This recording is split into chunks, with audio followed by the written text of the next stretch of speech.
Have you found yourself at all wrapped up in the world's daily cycle? Do you devote any time talking about politics, the news, anything divisive? In this video, I'll share why this is a fruitless exercise. It is often a total waste of wages, judgment, protest, behavior, condemnation, and the list goes on and on. Whenever you listen to something, ask yourself, is this divisive? Is this working against someone else? Then you'll know if it's something that is not good for you. Okay? Because again, that is the world's way. It is to use judgment and divisiveness. Those are two of the particular things. Anytime you see a person condemning another person, judging another person, politics is a great example. If you're blaming politicians, specific politicians for something, that's not where the battle goes. The battle is in the spiritual realm. So you have to take the people out of it. That's what you have to do. It's so powerful. How would you like to step out of that world?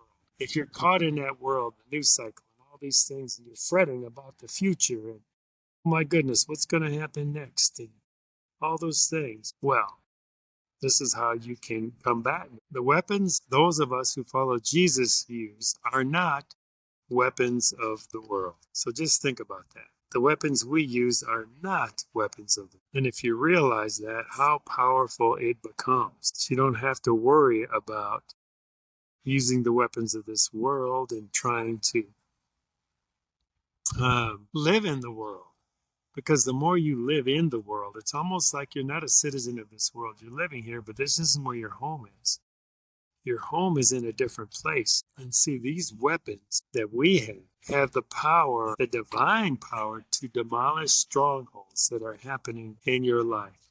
Anything that's holding you back, anything that's consuming you, anything that is making you fret or giving you anxiety, or whatever it may be, the weapons that we have as followers of Jesus can destroy those strongholds. And you know what the source of these weapons are? My thoughts, your thoughts. That's the source of the weapons. So, like the Bible talks about, take every thought captive, the same principle, right? Any thoughts you have, you don't have to adopt it and say, well, I have to accept that thought. No, take it captive. Hold it up to Jesus. Hold it up to the truth of Jesus and see what you get. And this will tell you whether or not it is a thought that you should embrace or not.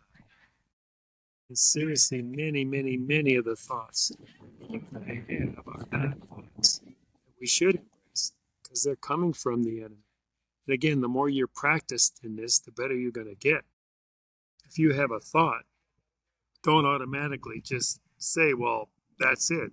That's my thought, so it's mine. No. Decide whether you want to take that thought, make it yours, or just leave it out there and say, nope, this thought is not going to serve me, so I'm going to leave this one alone. And once you take those thoughts captive and make them obedient to Christ, in other words, would Jesus want you having that thought? That's the question you have to ask yourself. Would he want you having that thought?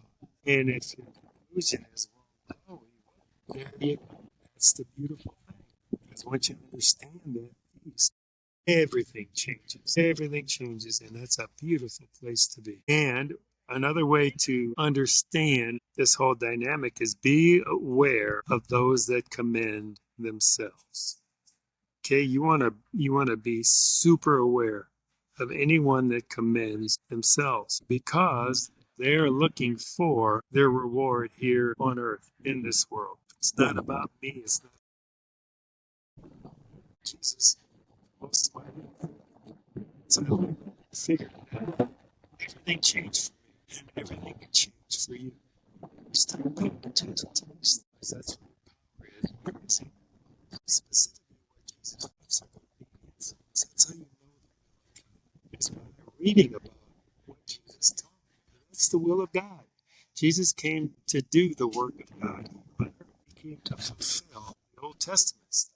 So if you just read that, fill your mind with it every day. It doesn't have to be a lot, just a little bit.